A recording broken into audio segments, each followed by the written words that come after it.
viernes, que sería 25, haríamos nuestro examen de cardio y neumo. Y vamos a empezar a ver los temas de endocrino.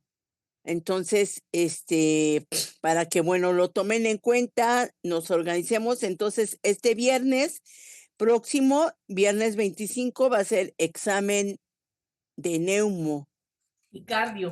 Y cardio, de neumo y cardio, o cardio y neumo más bien, porque luego el siguiente viernes es día 1 de noviembre y bueno, allí no vamos a tener pues ni clase ni evaluación. Entonces tenemos que hacer este viernes cardio y neumo para empezar el lunes 28 con los temas de diabetes mellitus y endocrino. Entonces, bueno, pues a echarle ganitas. Cualquier duda, aquí estamos. Bueno. Vamos Doctora, a empezar. una duda. A ver. ¿Cómo esperaríamos encontrar una gasometría arterial en un paciente con insuficiencia renal? Con una acidosis metabólica. Así le esperamos. Ya el riñón ya no es capaz de retener el bicarbonato. Ajá. ¿Pero qué quieres de los valores? O sea, ¿qué datos serían? Esa sería la ¿Con pregunta. qué patología? Como me lo explicó la doctora, justamente esa era la respuesta esperada. Ok. Ajá. Bueno. Bueno, pues vamos a continuar. Vamos a tener los síndromes pleuropulmonares. El normal, los campos pulmonares son muy fácilmente de explorar porque están muy, pues a flor de piel, ¿no? O sea, tenemos la cara anterior, lateral y posterior del tórax y es muy fácilmente abordable. Tenemos que el ruido respiratorio tiene dos componentes que van a ser el soplo tubario.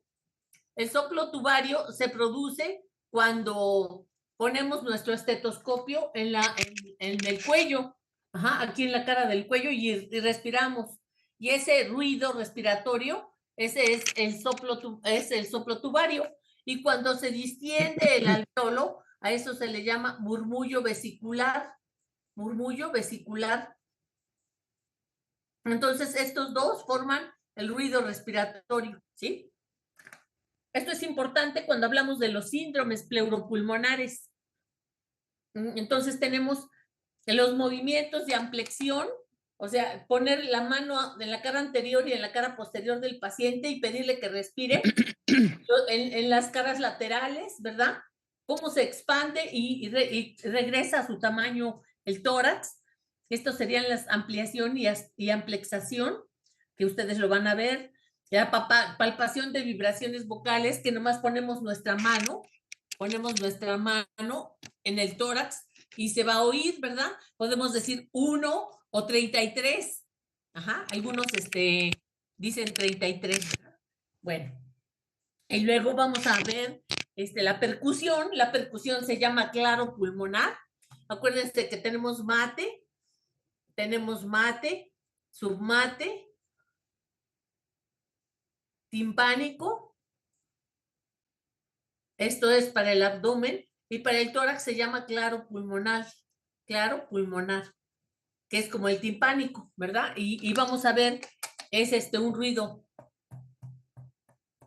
¿Sí alcanzan a oír? ¿Sí? ¿Sí? Bueno. Miren qué bueno, ya hasta me dejé mis dedos rojos. Bueno, entonces tenemos la percusión normal, claro pulmonar, y la auscultación, que es el ruido respiratorio. En la telectasia quiere decir cuando el pulmón no se distiende a lo largo, a lo lejano, ¿sí? Atelectasia quiere decir sin dilatación distal. Por ejemplo, un bronquio colapsado, ¿sí? Tenemos la A, que es sin, tele, que es lejos, y ectasia, que es dilatación. Entonces, sin dilatación lejana. Por ejemplo, un bronquio colapsado, un bronquio obstruido, pues va a tener todo ese lóbulo sin dilatación. Esa es la telectasia. Aquí la ampliación está disminuida, las vibraciones abolidas, pues no hay transmisión de la voz, el ruido es submate y la auscultación abolida. Y bueno, así cada una de estos síndromes, ¿verdad? El enfisema, que es el que vamos a ver, que es la sobredistensión pulmonar, el neumotórax, que ya hablamos un poquito cuando se pierde la continuidad de la pleura, el derrame, que es cuando hay líquido, generalmente, pues, plasma, ¿verdad? Transparente. Digo, líquido, puede ser también sangre, sería un hemotórax. Podemos tener el síndrome de condensación. La condensación es como la leche condensada, ¿no? Que pasa de un estado líquido a un estado sólido. Aquí el gas pasa a pus, ¿sí? A pus, por ejemplo, en las neumonías, ¿sí? La condensación es como una neumonía. Y bueno, el síndrome cavitario, que es como en la tuberculosis. Aquí vamos a obtener o en la histoplasmosis. Y el derrame con neumotórax, ¿verdad? Y ustedes, bueno, pues aquí es una guía para que ustedes lo vayan viendo. Vamos a empezar hablando del asma bronquial. Ya hemos hablado, pero vamos a seguir hablando. El asma bronquial, que es una enfermedad inflamatoria crónica de las vías respiratorias, que tiene dos fases. Tenemos una fase temprana, miren aquí en esta gráfica, tenemos la fase temprana en la que va a predominar el broncoespasmo. El broncoespasmo, aquí tenemos la imagen de un bronquio normal y aquí está la imagen de un bronquio contraído, ¿sí? Un bronquio con broncoconstricción. Y no solamente broncoconstricción, sino presencia de moco, ¿sí? Secreción. Entonces, la primera parte, digamos, de una crisis de asma es la de broncoespasmo y después viene una fase tardía que es la de inflamación. Ajá. En la fase temprana, el broncoespasmo, vamos a tener inflamación por mastocitos activos. Y en la fase tardía, una vasodilatación con hipertrofia del músculo liso. Y aquí, bueno, luego les platico. Entonces, es una enfermedad inflamatoria crónica de vías respiratorias y se caracteriza por el aumento en la respuesta a nivel traqueobronquial a múltiples estímulos, ¿verdad? Uno de los más importantes pues, son los antígenos, el factor alérgico. Se presenta en forma episódica, con crisis de corta duración, y pueden ser estas crisis diarias y tener cierto grado de obstrucción. Está también lo que se conoce como estado asmático, como un poco parecido a lo que era el estado epiléptico, no sé si se acuerden. El estado asmático es cuando el paciente de una crisis se va con otra y con otra, y esto va haciendo que sus músculos respiratorios pues se fatiguen. Ajá. El diagnóstico del asma es clínico.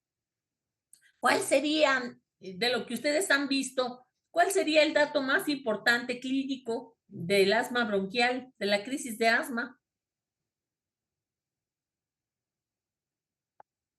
Sibilancias. ¿Sibilancias? Ajá. Y eso corresponde a el broncoespasmo, ¿verdad? Son sibilancias expiratorias. Ajá. Si inflamos un globito y luego lo sacamos, para cuando sale el aire, va a ser un ruidito. Ajá. Entonces, eso es lo que sucede en los bronquios, ¿verdad? Hay obstrucción y es a la salida del aire. El diagnóstico entonces es clínico y también puede ser radiológico con una placa de tórax, con pruebas cutáneas para ver si hay algún factor alérgico, con la espirometría, que es el estudio de las pruebas de función respiratoria, que va a mostrar algún grado de obstrucción bronquial. Y lo que es muy importante, que hablábamos ya desde las clases anteriores, que es el FB1. Ajá.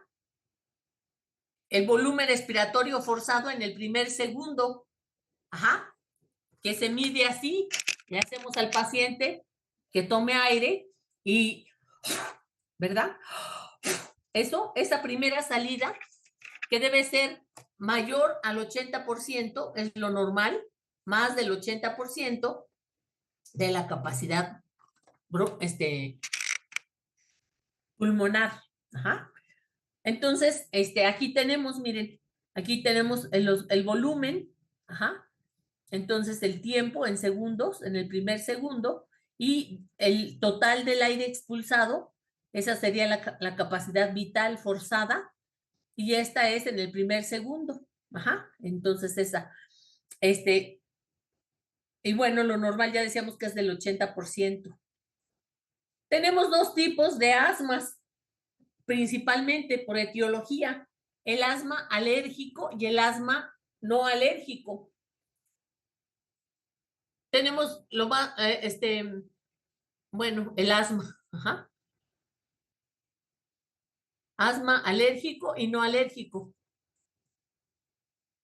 Alérgico también se le conoce como intrínseco. Y al asma no alérgico o extrínseco. El ejemplo para poner, para decirles si es alérgico o no, les voy a poner como, por ejemplo, si hagan de cuenta que aquí ponemos una fogata, así una fogata, y ponemos chiles asar, ¿verdad? Aquí tenemos la flama, y ponemos chiles, ¿sí? Chiles de los que les guste, ¿sí? Chiles, hagan un comal, y chiles ahí a tatemar, ¿verdad? Para hacer mole, por ejemplo. Entonces, a los que están cerca, bueno, vamos, si estamos todos nosotros, a unos a lo mejor nos lloran los ojos, otros empezamos a estornudar, otros nos da tos con dificultad respiratoria, ¿verdad? Y podríamos dividir a las personas en dos grupos, bueno, en tres. Los que no responden, los que no les afecta, ¿sí? Que yo creo que sería la minoría, o por no decir ninguno, a los que son alérgicos, ajá, a los que son alérgicos al chile fulanito, y los que somos hiperreactores, o más bien hiperreactores, no, los que seríamos Normales. sí, normales, pero no alérgicos, pues, no alérgicos. Pero nos llorarían los ojos, quizás nos dé tos, ¿verdad? A lo mejor catarro, algo de rinorrea, ¿sí? A los no alérgicos, ¿sí? Que seríamos los,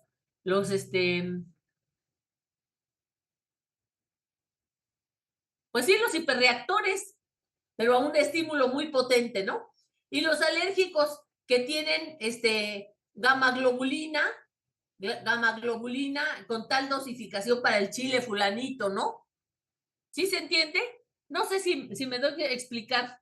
O sea, a todos nos afecta, pero a unos en forma no específica, que es como de defensa, ¿sí? Nos lloran los ojos. Cuando vamos, no sé, cuando pues hay mucha tierra, cerramos los ojos, ¿no? Porque nos lloran los ojos. Es un mecanismo normal de defensa. ¿Sí se entiende? Pero al alérgico tendría medición de anticuerpos contra el polvo. ¿Sí se entiende? O sea, acuérdense que la respuesta alérgica es específica, selectiva, y cada vez se va haciendo más grande. ¿Sí se entiende? Entonces, los extrínsecos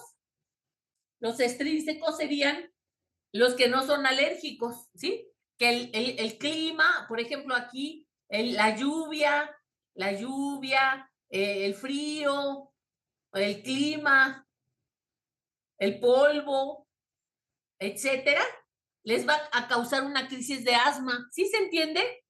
Por eso son extrínsecos, porque cualquier cosa les hace que tengan la crisis de asma. ¿Sí? Y en cambio el alérgico es el polvo de la florecita fulanita en primavera, ¿verdad? O es la caspa del perro, ¿sí? O los ácaros de los pajaritos, o es la ropa de lana, ¿sí? O sea, aquí hay un antígeno y una reacción antígeno-anticuerpo. ¿Sí se entiende? Bueno, el manejo es igual, ¿eh? Para los dos, pero los que se pueden curar, pues son los alérgicos, cuando se les da tratamiento, ¿verdad? Bueno, si algo no se entiende, con todo gusto, ¿eh, chicos? Para eso estamos.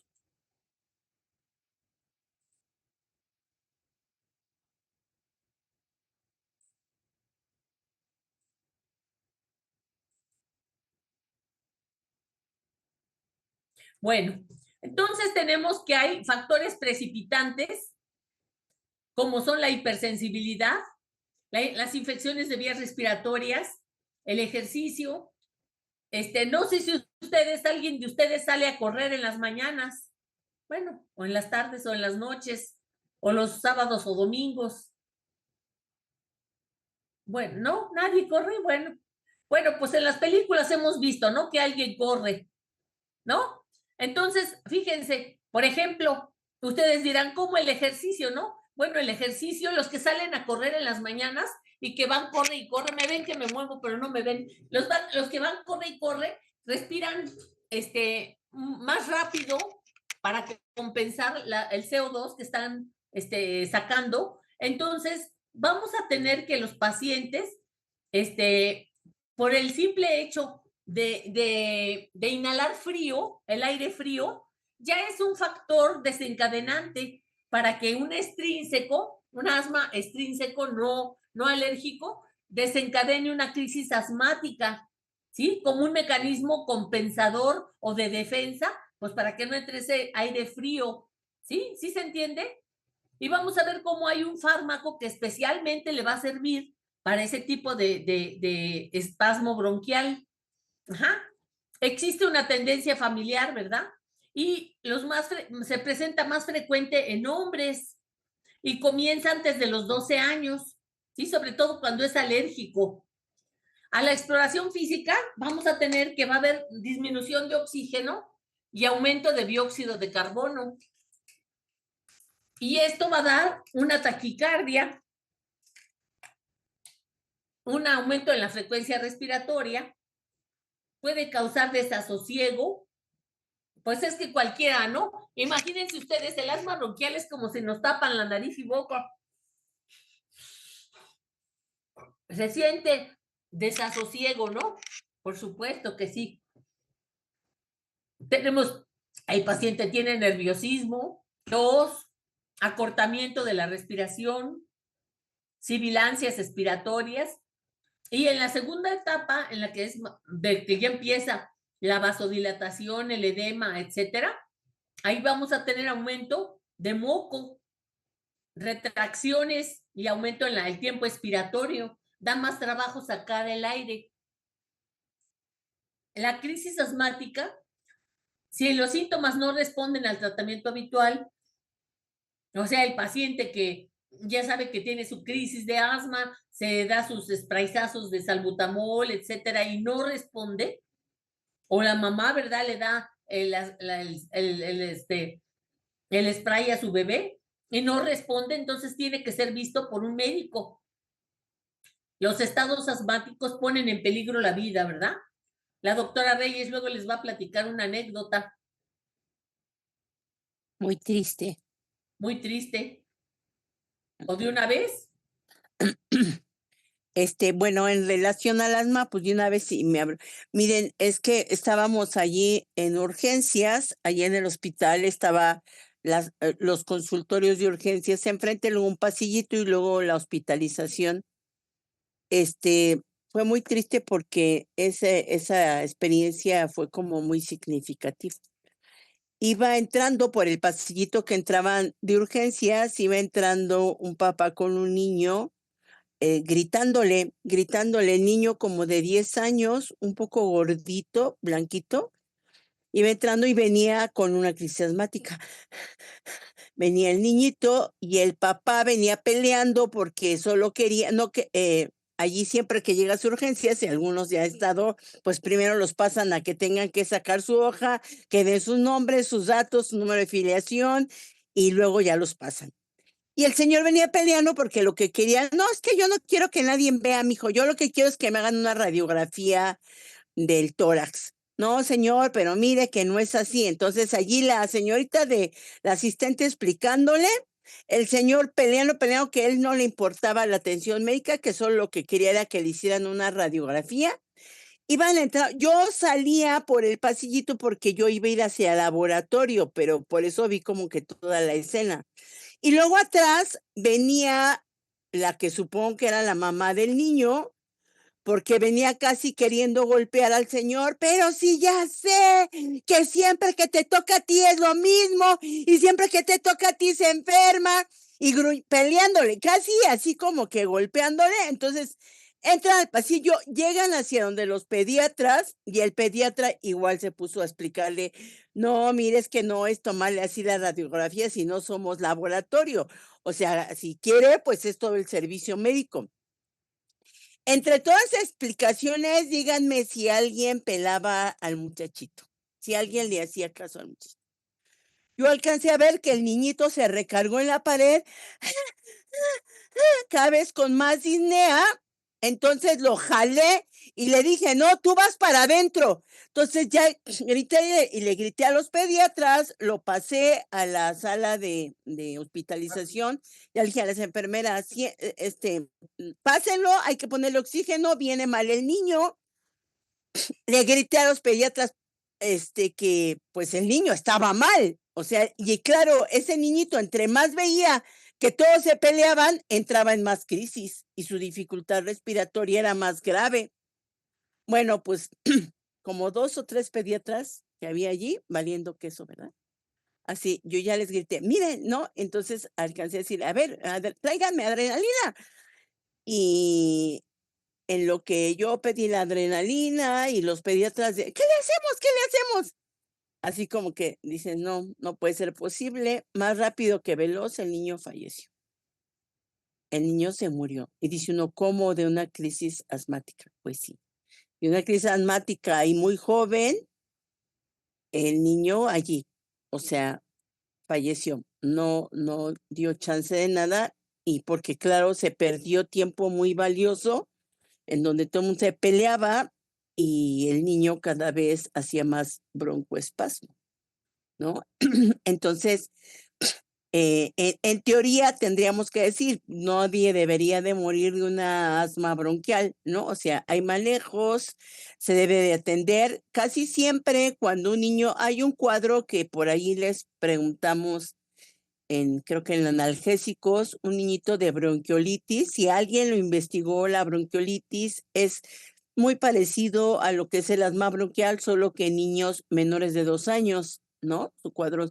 Pero casi siempre nos habla de niños que tuvieron bronquiolitis cuando fueron bebés, van a hacerse niños asmáticos. Porque el asma tiene componentes psicógenos muy, muy, muy importantes. No, nuestro tema, bueno, lo mencionamos el asma, pero ya lo verán como más detalle, pero puede ser extrínseca o intrínseca. Pero los factores psicológicos y emocionales, la doctora les explicaba al principio de lo que es la hiperreacción, ¿no? O la alergia. El asma puede tener componentes de hiperreactividad muy importantes. Entonces, lo hablamos desde el principio, desde que vimos simpático y parasimpático, hablamos del asma, ¿no? Porque vimos las 5 A's, ¿no? Y una de las A's era la adrenalina, 1/3 de adrenalina subcutáneo para que empiece a haber broncodilatación. Y lo vimos broncodilatadores también en los agonistas beta, sobre todo.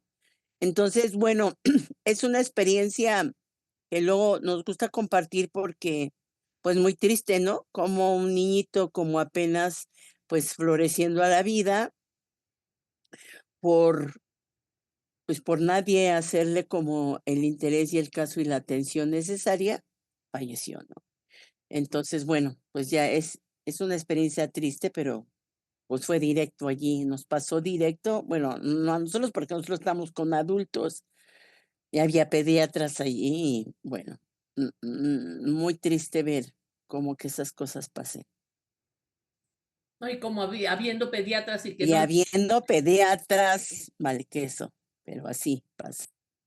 Pero ¿cómo es que no supieron? O sea, neta, ¿cómo es que no supieron qué hacer? ¿Cómo es que Yo entraron? creo que se bloquean porque ellos, miren, es en ese tiempo que, bueno, también no debo hablar más de los pediatras, pero bueno, lo que pasa es que ese tiempo estaba un hospital en arreglos, no sé, no me acuerdo por qué fue. El chiste es que nos mandaron, porque allí no es, allí donde estábamos solos en la 27, pero en la 27 viejita, porque ya cambiaron la 27, bueno, que sigue siendo viejita, pero ya no está en donde estaba, que estaba en la Plaza de las Tres Culturas antes.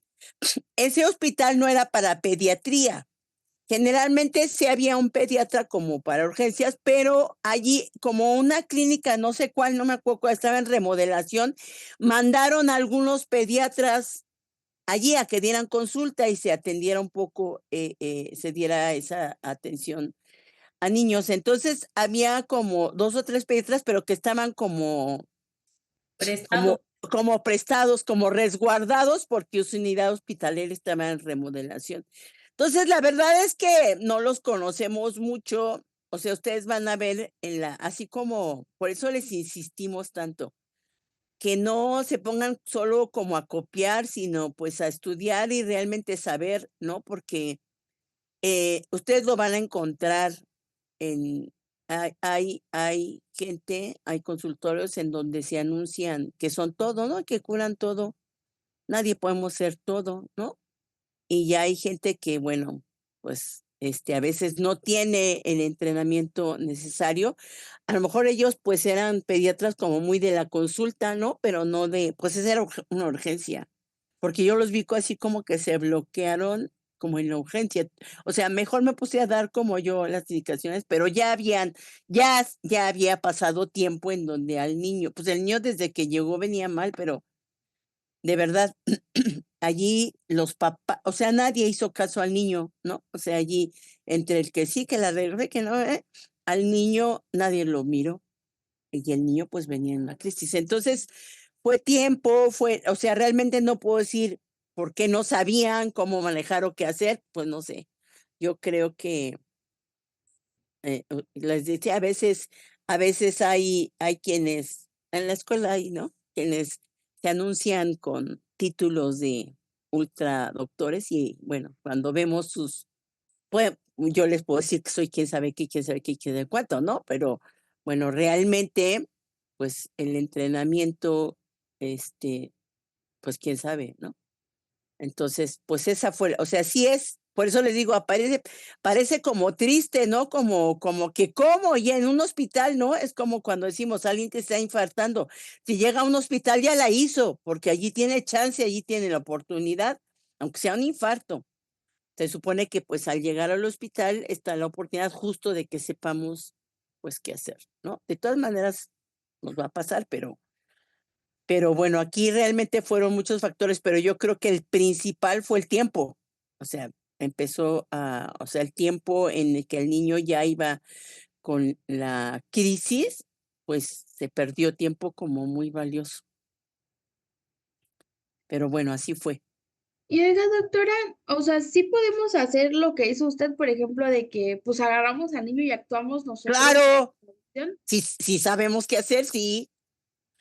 Es Digo, que a lo yo, mejor bueno, pues, a lo siento mejor que- va a tener implicaciones, pero Ajá. pues siempre debería de haber la conciencia de primero es el paciente, o sea, primero es el paciente, ¿no? Es como si estamos con un paciente que está con dificultad respiratoria, haciendo una crisis asmática, y si yo, médico interno, estudiante, me pongo, a ver, pero sus antecedentes heredofamiliares, ¿no? Porque te mandaron a hacer historia clínica, pues, ¿qué te va a querer? O sea, igual ni puede, ¿no? O sea, por eso son los triage y las prioridades, ¿no? Entonces, pues hay prioridades por eso es el entrenamiento, o a lo mejor es muy mínimo lo que les podemos transmitir nosotros, pero este cuadro que le pones, a ver, organiza aparatos y sistemas, o sea, es ir aprendiendo para que de alguna manera te vayas entrenando a ver, y distingas prioridades, ¿no?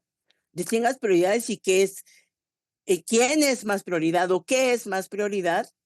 Yo les decía ahorita al empezar, la vía aérea es primordial, ¿no? O sea, podrá tener alguien rota la pierna Pues sí, pero si no respira, aunque venga fracturado, o sea, primero es que respire, luego ya vemos la fractura, ¿no? Entonces es ir aprendiendo y ir sabiendo clasificar y cuando sí sabemos y estamos sustentando, por eso es sustentar, el por qué se hacen las cosas, claro que se puede, allí el triage así lo indica. Gracias, doctora. No a ustedes. Esto que les dice la doctora, el cuadro que les enseñamos de la matriz, de los casos clínicos, precisamente es para que no les tumben sus diagnósticos, porque sí están sustentados, ¿verdad? Bueno, aquí tenemos un cuadrito de insuficiencia respiratoria. Tenemos los síntomas y los signos, que serían los movimientos tóraco-abdominales, el tiraje o los tiros intercostales, la retracción gifoidea, el aleteo nasal. El aleteo nasal es así, cuando las narinas se abren y se cierran en esta forma. Bueno, así no, pero bueno, se abren y se cierran. Ajá, se llama aleteo nasal. Quejido expiratorio, o sea, ajá. Y los tiros, ¿qué han oído qué son los tiros? Yo no. Como Listo.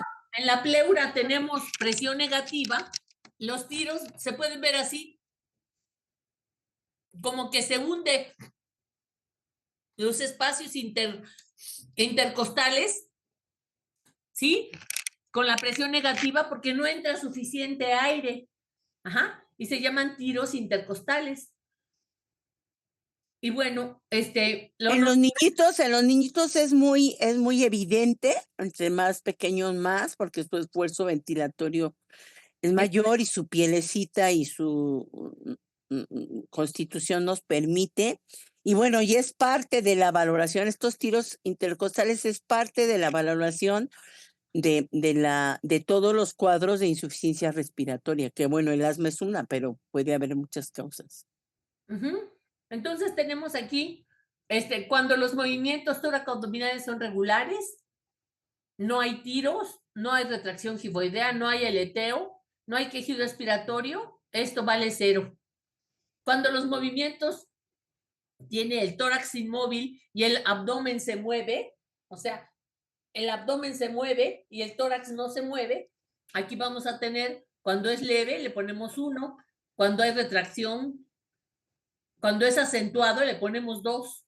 Ajá. Hay disociación tóraco-abdominal, o sea, el tórax respira por un lado y el abdomen por otro. Ajá. Disociación tóraco-abdominal con movimientos asincrónicos. Cuando perdón, ustedes van a ver también esto cuando lleguen a pediatría, la valoración, por ejemplo, de un niño al nacer, tiene que ser valorado con algo muy parecido a esta clasificación que le estamos presentando aquí, que se llama clasificación de Silberman o valoración de Silberman, por si alguien lo quiere ver. Esa valoración de Silberman es la dificultad respiratoria que el niño presenta cuando pues de recién nacidito y tiene que ser de 0, ¿no? O sea, tiene que ser 0 a mayor puntuación, pues mayor riesgo de patología. Ajá. Bueno, luego tenemos los tiros. Cuando son leves es 1 y cuando es acentuado es 2. La retracción gifoidea cuando es leve es 1 y cuando es intensa es 2. El aleteo igual, cuando es leve es 1 y cuando es intenso es 2. El quejido cuando es leve o inconstante es 1 y cuando es intenso o constante es 2. Y aquí podemos poner la dificultad respiratoria, leve, moderada o severa. La leve es de valores de 1 a 3, ¿verdad? O sea, la suma de estos parámetros, la moderada es de 4 a 6 y la severa es de 7 a 10. Con más de 5 hay que intubar al paciente. Ajá. Aquí tenemos ejemplificados los tiros supraclaviculares, infraabdominales o infraesternales e intercostales. Bueno, para los fármacos para el tratamiento del asma bronquial, ya los hemos venido viendo, ¿verdad? Son los broncodilatadores. Y de acuerdo a las 2 etapas que tenemos, la etapa de broncoespasmo o la etapa inflamatoria, vamos a tener estos fármacos. Ajá. Tenemos los broncodilatadores que tenemos los agonistas alfa-2 adrenérgicos, de acción corta como el salbutamol y de acción larga como el formoterol o el salmeterol, los anticolinérgicos. Acuérdense que el parasimpático es actúa como broncoconstricción, entonces los anticolinérgicos de acción corta, bromuro de hipatropio, y de acción larga el tiotropio. Y tenemos a unos broncodilatadores que son inhibidores de la fosfodiesterasa, que son derivados de las metiljantinas, que son la aminofilina de acción rápida y la teofilina de acción prolongada. Y luego tenemos los fármacos preventivos antiinflamatorios, y aquí vamos a tener los corticoides, los esteroides inhalados o tomados, ¿verdad? O sea, inhalados o sistémicos, la beclometasona, la metilprednisolona. Tenemos los antileucotrienos, Montelukast y Zafirlukast, las cromonas, que son el cromoglicato de sodio, y los anticuerpos monoclonales contra la IgE, que es el omalizumab. Entonces, de los agonistas Doctora, una ¿sí? mega preguntota. En el cuadro pasado, esos son los fármacos que vamos a poner en la tarea que Así nos va es. dejando. Ah, ok. Así Para es. tomar el screenshot. Gracias, doctora. A ti al contrario, aquí en el formoterol puede ser el salmeterol. Acuérdense, chicos, que si ustedes ponen uno, con que pongan uno de estos, por ejemplo, el salbutamol, pues ya es lo mismo. Por ejemplo, aquí hablamos de acción corta y de acción larga, cada 6, cada 12.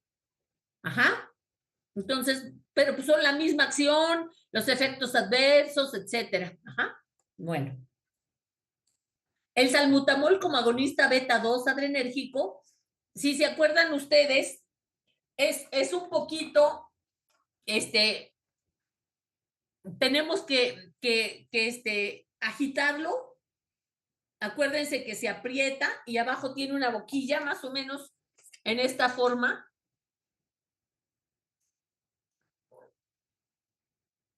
Tiene aquí como un silbatito, que es la boquilla, y aquí se le mete el medicamento, aquí arriba.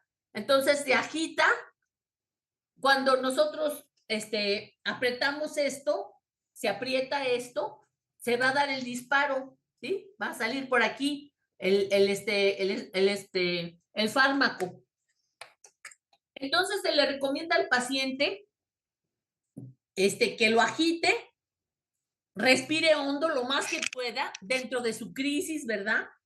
Que respire lo más hondo que pueda y saque el aire, luego tome otra vez aire, lo saque, y a la tercera que se dé el disparo y lo guarde 10 segundos antes de sacar el aire. Ajá. El objetivo es que llegue lo más lejos en las vías respiratorias. Ajá. A veces la mamá o la enfermera, lo pone en la boca, ¿verdad? En la boca no sirve de nada porque no hay absorción sublingual. Sí, tiene que ser inhalado. Ese spray es un disparo. Cada disparo nos va a proporcionar, cada disparo nos proporciona 2 miligramos. 1 miligramo, ¿verdad, doctora? Cada disparo 1 miligramo, sí. Ajá. Entonces, va a haber una diferencia, pues, entre 1 o 2 minutos para el segundo disparo, ¿sí? Porque necesitamos 2 miligramos, ¿sí? Entonces, 1 miligramo, al siguiente, pues ya el otro miligramo. Ajá. Si también se le dan, no le sirve, ¿verdad? Tiene que ser, lo guarda y ya 1 minuto después le da el otro disparo. Ajá. Esto es importante porque le tenemos que enseñar a nuestros pacientes cómo hacerlo. El paciente no nace sabiendo, ¿verdad?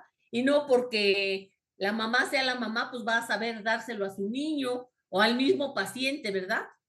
Entonces, los disparos deben de estar espaciados por lo menos, dice aquí, 30 segundos. Ajá.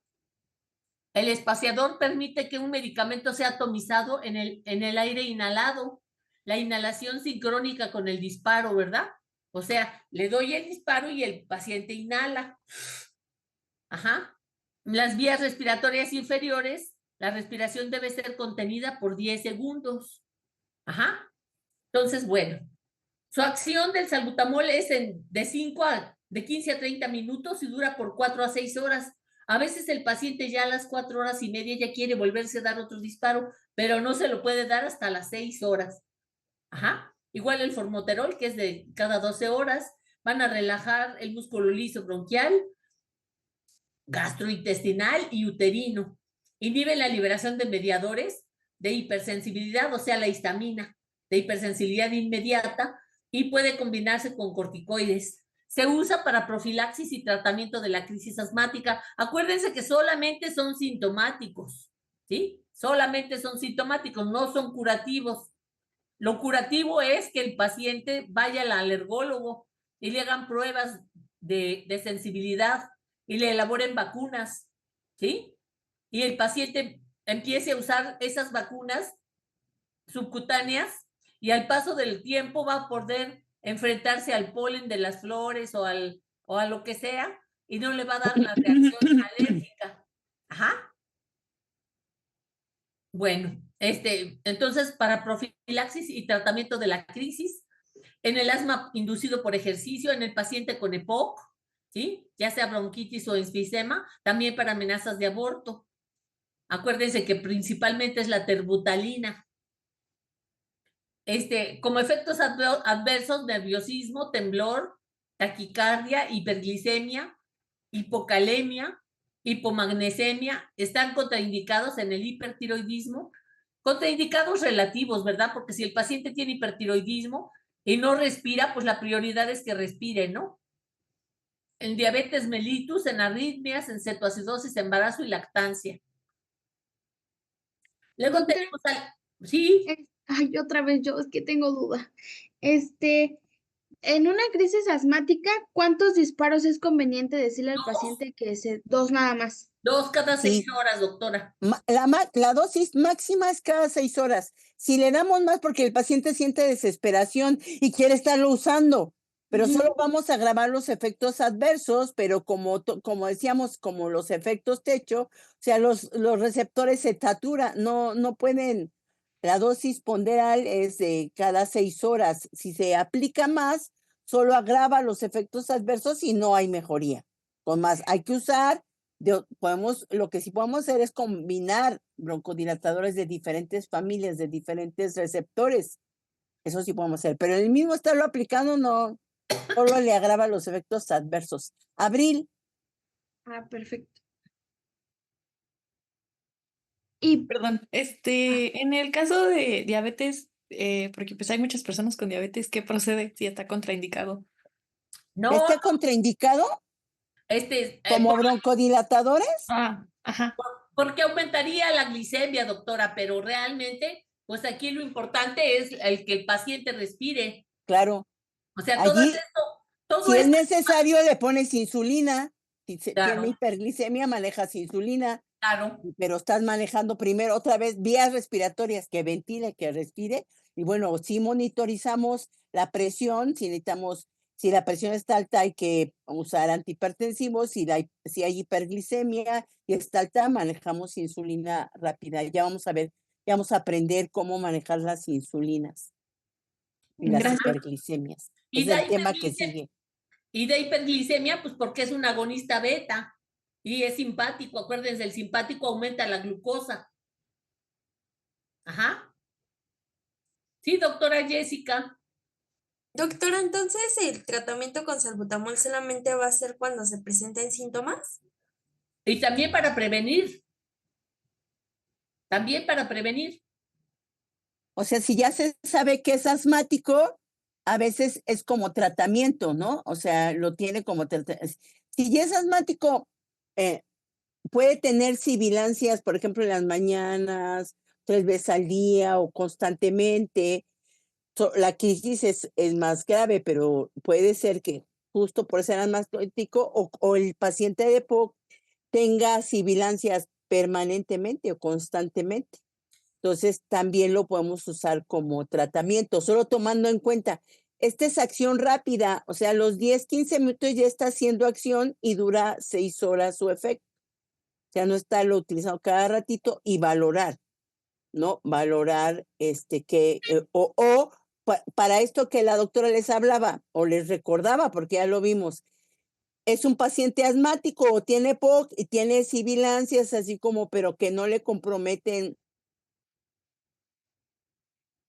su estado hemodinámico, su estado ventilatorio, pero sí hay sibilancias porque ya es un problema crónico. Entonces podemos usar uno de acción prolongada, ¿no? No el de cada 6 horas, le podemos poner, por ejemplo, uno de cada, como el formoterol, uno, o sea, el meterol, uno cada 12 horas. Entonces decimos, te vas a dar 1 o 2 disparos en la mañana y en la noche, justo para que no esté broncoconstriñido y pueda ventilar mejor. Entonces también puede ser tratamiento, ¿sí? Bueno, Sí, doctora.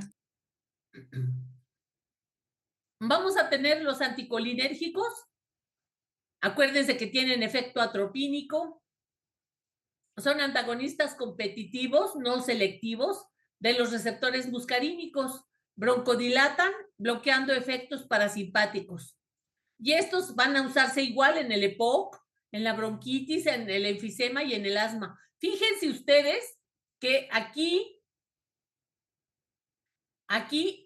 bueno, aquí principalmente se usa en el asma bronquial el salbutamol.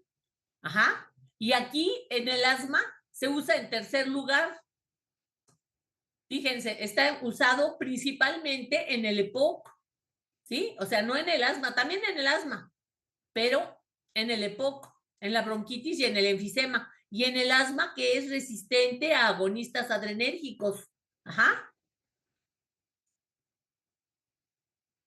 Para tratar el asma de grave a moderado, de moderado a grave. Ajá. Y se debe asociar a agonistas beta 2 de acción corta. Ajá. Contraindicado cuando hay hipersensibilidad a la atropina o a la lecitina de soya, porque está fabricado con lecitina de soya. Interacciones con antigripales, con antihistamínicos y como reacciones adversas, acciones atropínicas como son boca seca, tos, sabor amargo, náusea, molestia abdominal, cefalea, nerviosismo y palpitaciones. Ajá. Es muy buen medicamento. El Atrovent es muy bueno, es muy noble. Disminuye la producción de moco en las vías respiratorias. Si se acuerdan, habíamos dicho que hay presencia de moco, ajá, en la etapa de inflamación, hay edema. Entonces, los antagonistas colinérgicos o anticolinérgicos ayudan mucho para disminuir este moco. Sin embargo, personalmente los he probado los dos, porque algunas veces he cursado con espasmo bronquial. Yo no soy asmática, soy más bien bronquítica crónica, fui fumadora y algunas veces he tenido cuadros de bronquitis con broncoespasmo y el bromuro de hipatropio ayuda, pero hagan de cuenta para mi persona como un 4, lo calificaría como un 4 y como un 10 con el salbutamol. ¿Sí? Así personalmente en mí, ¿eh? Entonces, no, para nada se parece al salbutamol. Por supuesto, el salbutamol te va a dejar así, ¿sí? Va a dejar al paciente ahí temblando, ¿verdad? Con taquicardia y pues algún efecto adrenérgico, ¿verdad? Pues es agonista. Pero muchísimo mejor, la acción broncodilatadora en mi persona, ¿eh? Bueno, luego tenemos a las metiljantinas, que son inhibidores de la fosfodiesterasa. Ajá. Y tenemos a la de acción rápida endovenosa, aminofilina, y a la teofilina, que es de acción lenta, de acción más bien prolongada, de cada 12 horas. La aminofilina es endovenosa. Esta se va a usar para cuando estamos en el hospital, la aminofilina. Las ampolletas vienen de 250 miligramos en 10 mililitros. Y vamos a tener 2 dosis. Cuando hablamos de edema agudo pulmonar, ya habíamos mencionado la aminofilina. Tenemos dosis de impregnación y dosis de mantenimiento. De impregnación son 250 miligramos en 100 mililitros, más 100 mililitros de solución glucosada al 5%. Y se pasa para 1 hora. y la dosis de mantenimiento es de 250 miligramos y se puede poner aquí, pues, de acuerdo a la solución que se quiera, ¿verdad? Pero pónganle ustedes en 250 mililitros de solución glucosada al 5% para cada 8 horas. Para cada 8 horas. Ajá. Hasta la fecha, en toda mi carrera hospitalaria, nunca he visto que una crisis de asma no haya salido adelante con la minofilina, ¿sí? Es un excelentísimo medicamento para las urgencias, ¿sí? Cuando están ustedes en terapia intensiva, en urgencias, es una chulada de medicamento. Se puede usar igual en pacientes pediátricos y en adultos.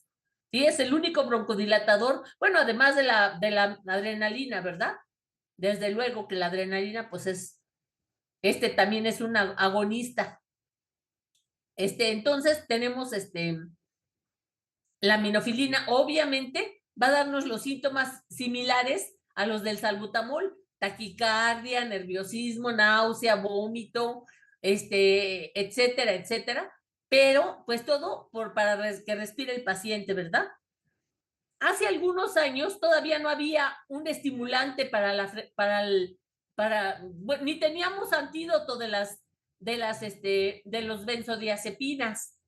Entonces, para un paciente que llegaba así con dificultad respiratoria, se usaba directo la minofilina en el paciente, ¿sí? Como para estimular las vías respiratorias, ¿sí? Los centros respiratorios. Entonces, bueno, la minofilina es una chulada.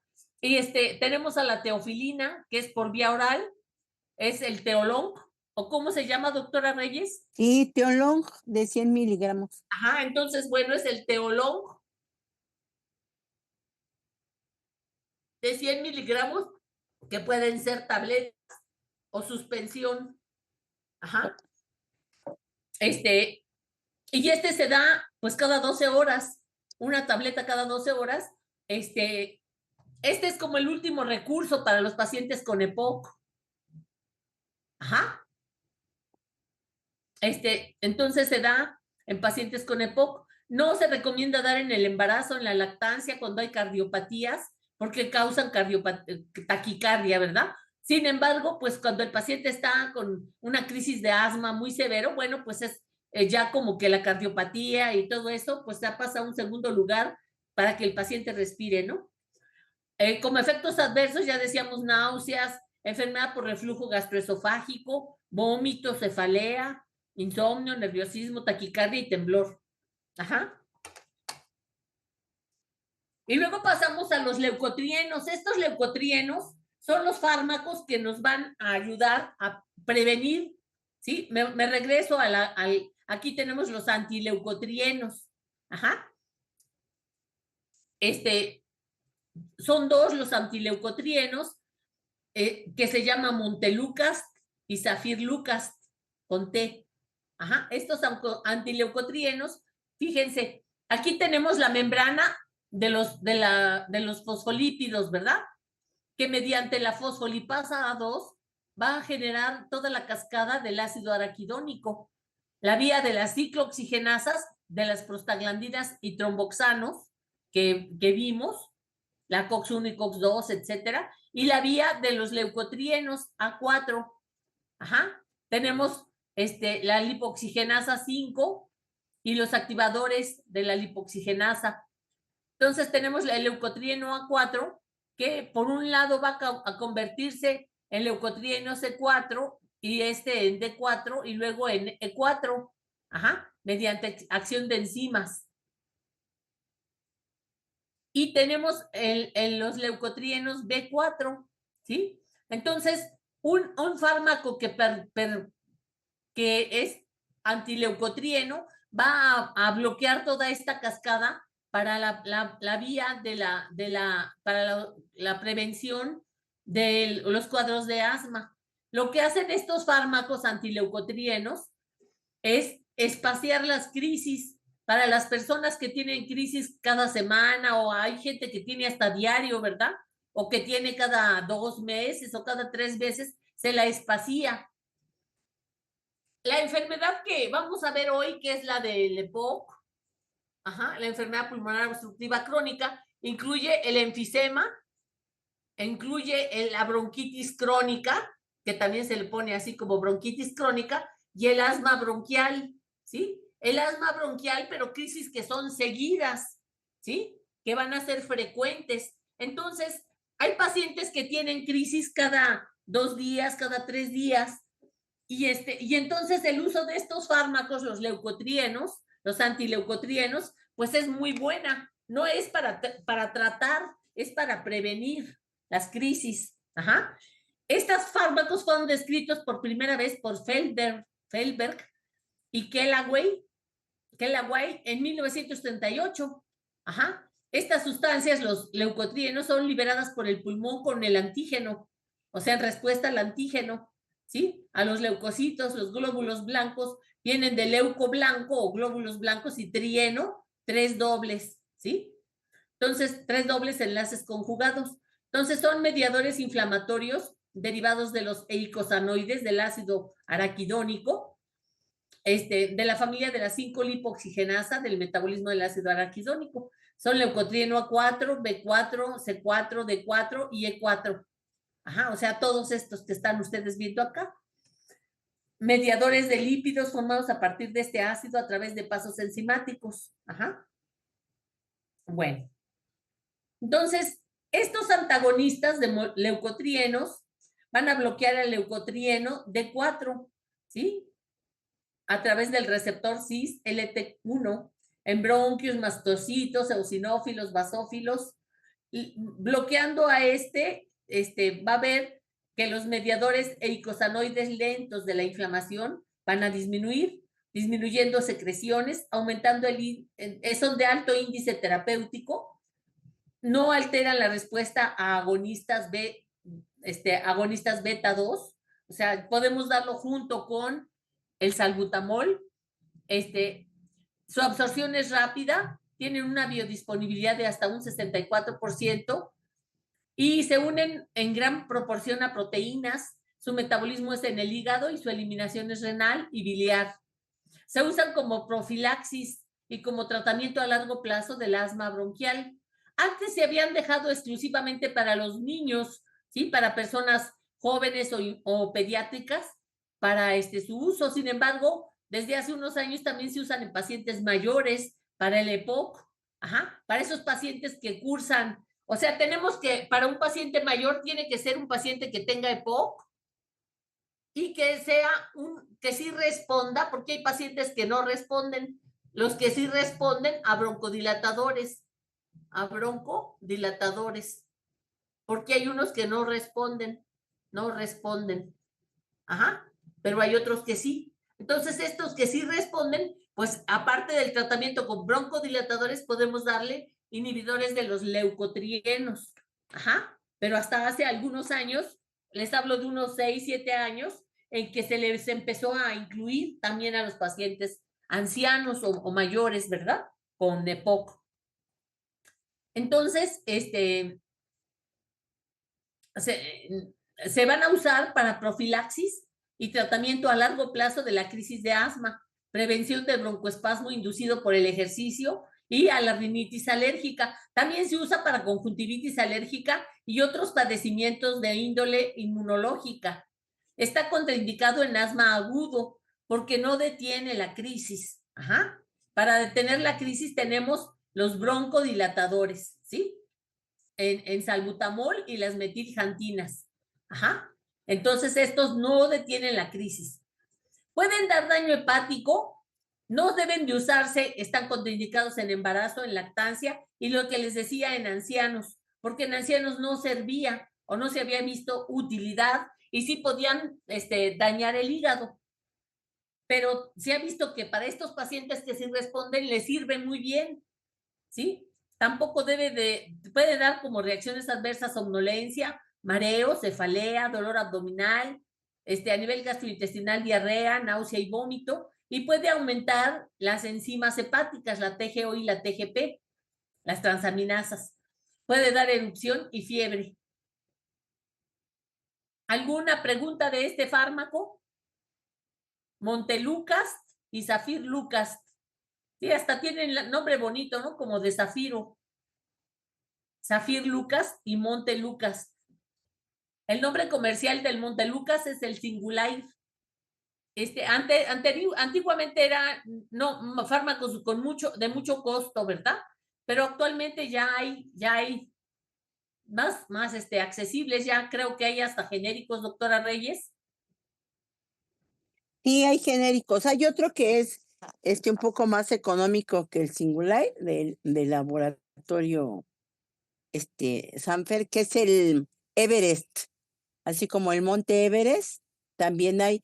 Y hay en presentaciones pediátricas, hay de 2, de 4 y de 5 miligramos en sobrecitos para hacerlos polvito y que el niño lo pueda tomar.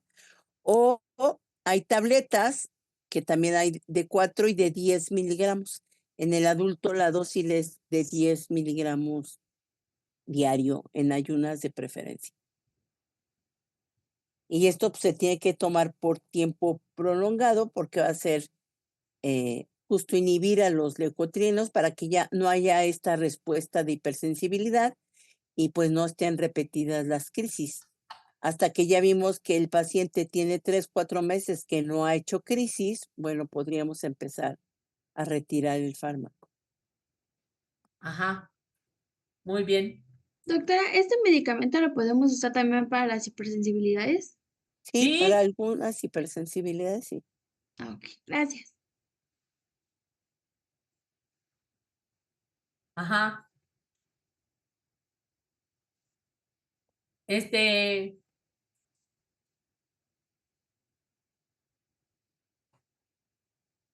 La vecina, se levantó y cerró su Ok, puerta, abrió su bueno. puerta.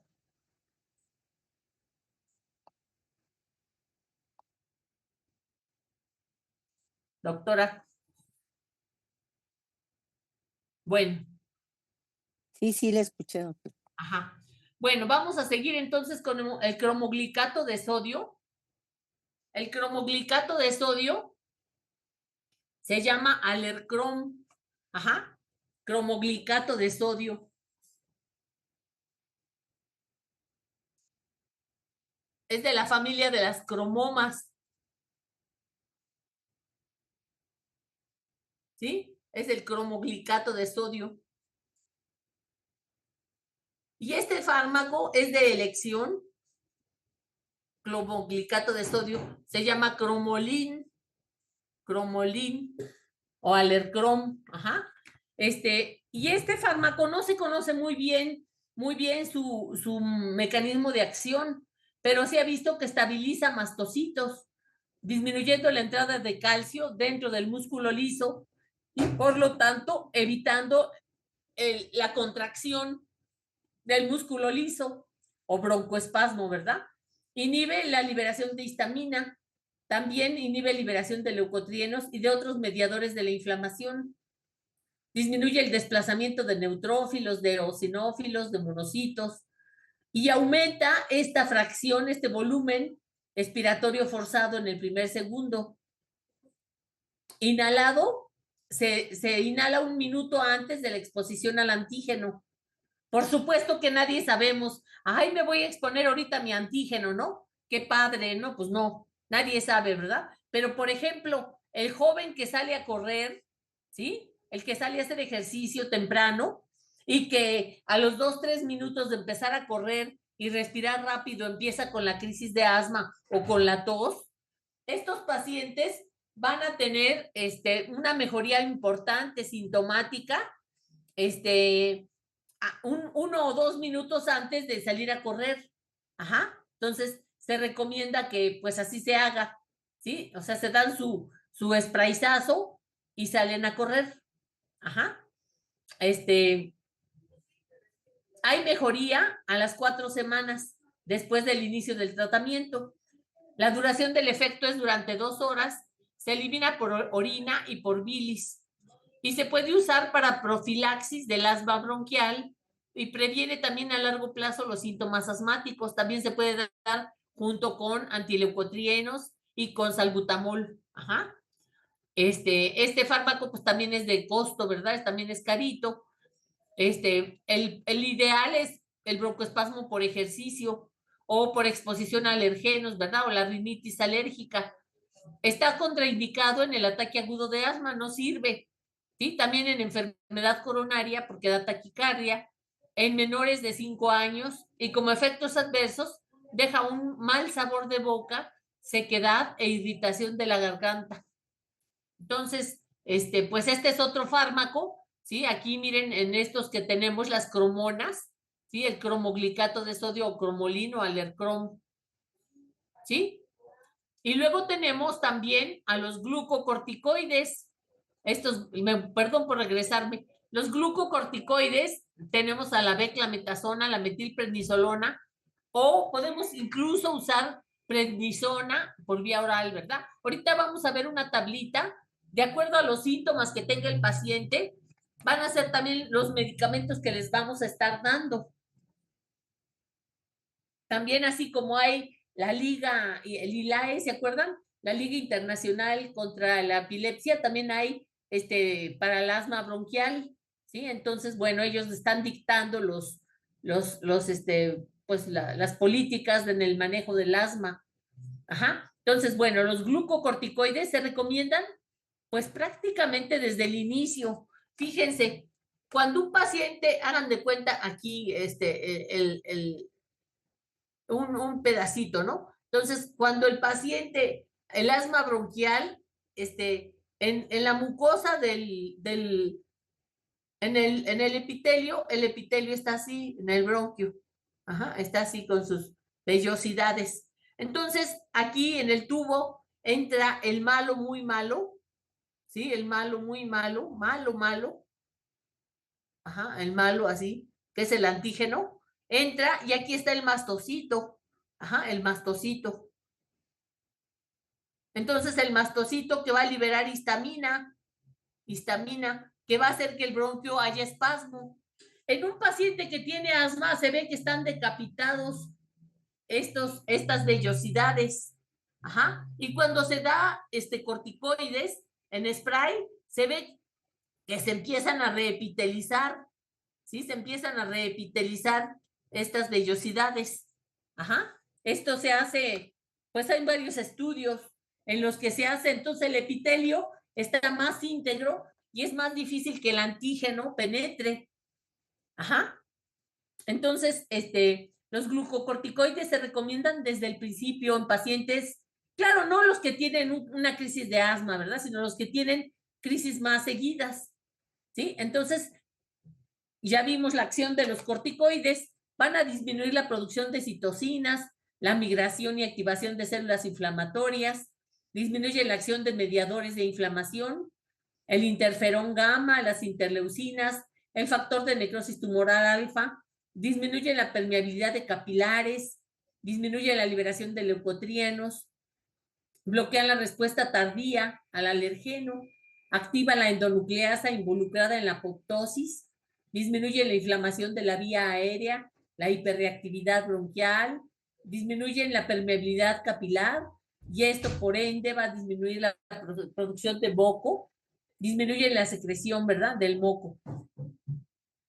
La beclametasona o beclometasona es la que más se ocupa o la que más se ha usado para un alivio sintomático y pasajero de la inflamación.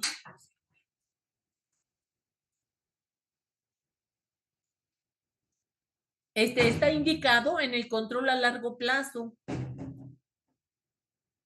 en el paciente, ajá, en pacientes con asma persistente.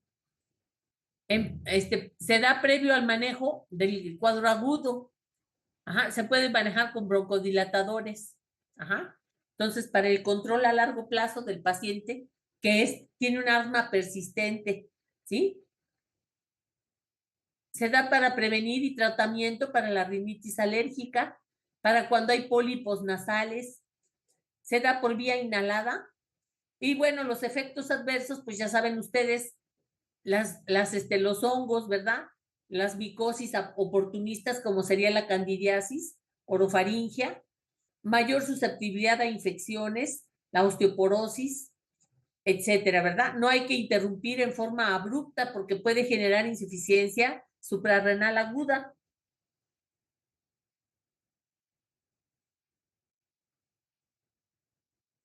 Tenemos también de los anticuerpos monoclonales, de estos anticuerpos monoclonales contra la IgE, y tenemos el omalizumab.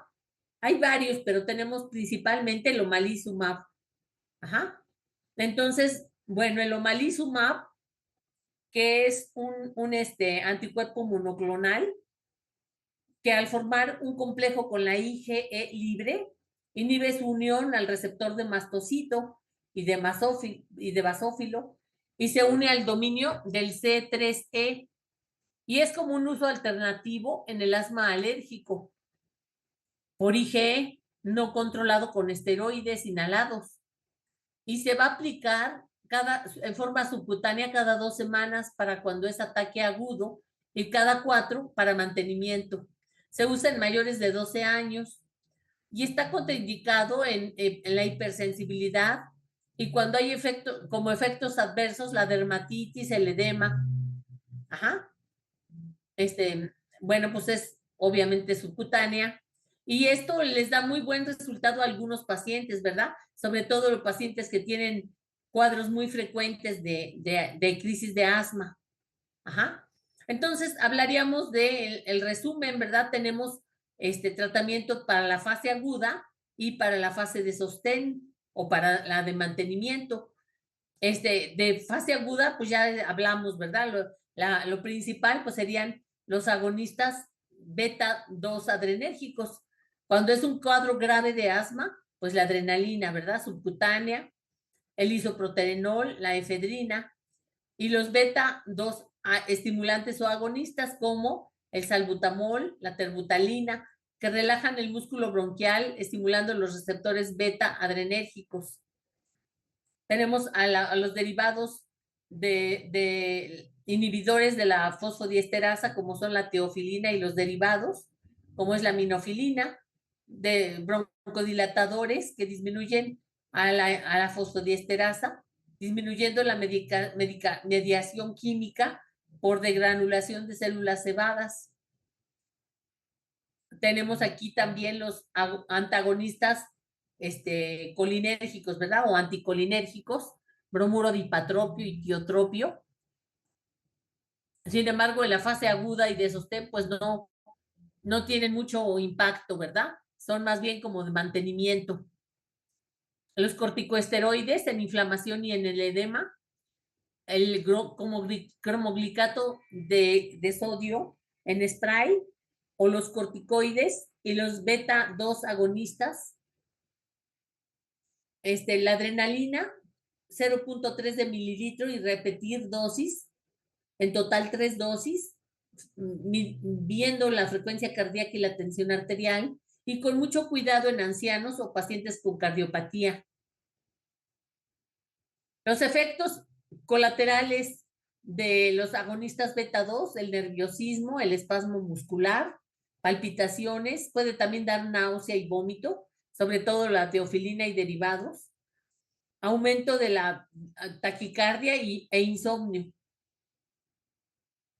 Las metilxantinas, la aminofilina, con agonistas beta, se puede dar IV en forma lenta de 250 a 500 miligramos, y los glucocorticoides como la prednisona por vía oral se puede dar de 30 a 50 miligramos por día y ir disminuyendo cada 3 días hasta tener una dosis de 10 a 15 miligramos por día y después 10 miligramos en días alternos. Y la beclametasona, 400 miligramos por día en aerosol. El cromoglicato disminuye los mediadores químicos, sobre todo cuando hay ejercicio. Se puede dar junto con antibióticos o con expectorantes y aumentar la cantidad de agua para que sea un buen expectorante. También vamos a evitar irritantes atmosféricos, porque si el paciente asmático en su familia sigue fumando su papá o su mamá o su abuelito y sigue en un ambiente de polución, pues está difícil, ¿no? Que se pueda controlar sus crisis. Y hay que hacer una evaluación y pronóstico, ¿verdad? ¿Qué desencadena la alergia? Si hay infecciones, si hay emociones, como el caso del paciente que nos platicaba la doctora Reyes, ¿verdad? ¿sí? Es necesario un equipo multidisciplinario que incluye a veces hasta un psicólogo, ¿verdad? A un maestro, a sus compañeros de la escuela, porque son muchos los factores que en un niño pueden hacer que se desencadene la crisis de asma, ¿verdad? Tener recursos para rehabilitación y ejercicios respiratorios. Aquí tenemos un cuadro de los escalones del tratamiento del asma bronquial. Tenemos cuando el paciente, en todos, vamos a considerar la inmunoterapia con alergenos. Ajá. En todos hay que dar educación, control ambiental y tratamiento de comorbilidades, por ejemplo, hipertensión arterial, diabetes, otro problema que hubiera, ¿verdad? Infecciones, por supuesto. En el escalón, el primer escalón, que es, vamos a usar agonistas beta 2 de acción corta a demanda, ¿sí? O sea, solamente cuando el paciente necesita, ¿sí? Claro, con horario, ¿eh? No cada 2 horas ni cada media hora. O sea, lo más seguido son 2 disparos cada 6 horas. Ajá. Pero puede ser si el paciente no tiene este espasmo bronquial, pues ¿para qué se le da? Ajá. Se usa cuando hay síntomas diurnos, ocasionales y leves. Máximo 2 días por semana, o sea, cuando el paciente presenta crisis de asma 2 veces por semana y son de corta duración, que no tenga síntomas nocturnos y que tengan su asma bien controlado. Entonces, albutamol en este primer escalón. Ajá. En el segundo escalón vamos a agregar glucocorticoides en spray, ¿sí? Inhalados, como la beclametasona, el budesonida, fluticasona o mometasona. Estos tipos de corticoides son los que menos pasan a nivel sistémico, ¿sí? Actúan más bien tópicos a nivel de vías respiratorias, ¿sí? Y se usan a las menores dosis posibles de forma regular, ¿sí? Es el escalón inicial para el asma persistente y sin tratamiento previo. O sea, para un paciente que tenga diagnóstico nuevo de asma bronquial. En el escalón 3, bueno, también, si no queremos usar glucocorticoide, como alternativo podemos usar un antileucotrieno como el Montelukast. En el escalón 3, vamos a combinar el glucocorticoide inhalado a dosis baja con un agonista beta 2 de acción larga, como el salmeterol o formoterol. Que tenga pocos síntomas y que tenga buena función pulmonar y pocas exacerbaciones. Y podemos dar